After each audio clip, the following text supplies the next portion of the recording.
السلام علیکم دوستو اگر ہم یہ سوچیں کہ سب سے زیادہ محنت کون کرتا ہے، مزدور زیادہ محنت کرتے ہیں یا اے سی روم میں بیٹھنے والے جو دوسروں سے کام کرواتے ہیں وہ زیادہ محنت کرتے ہیں، تو یقیناً ہمارا جواب ہوگا کہ مزدور زیادہ محنت کرتے ہیں۔ لیکن اگر کامیابی کی بات ہو تو ہمیں یہی لگتا ہے کہ ایک کمپنی کا مالک زیادہ کامیاب ہے۔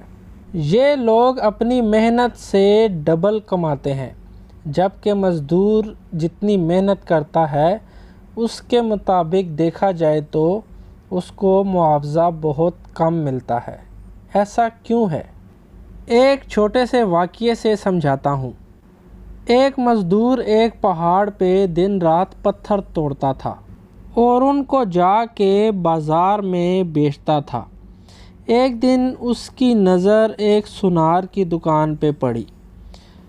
اس نے دیکھا کہ اس کے پاس بہت قیمتی پتھر ہیں اور بہت سے زیوروں میں لگے ہوئے ہیں، اور وہ یہی پتھر تھے جو وہ پہاڑوں سے توڑ کے لاتا تھا۔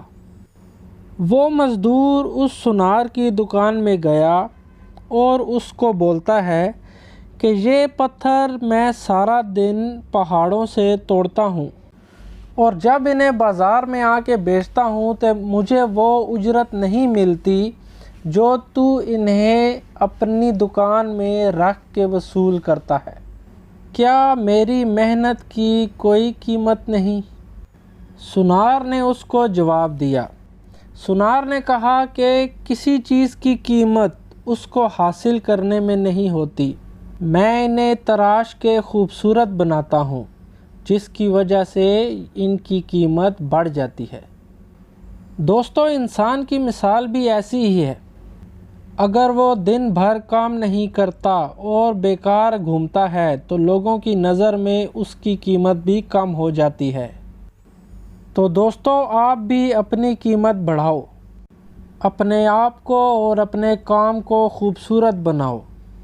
زندگی میں کامیابی چاہتے ہو تو دو کام اپناؤ، ایک سخت محنت اور دوسرا محنت کا صحیح جگہ پہ استعمال۔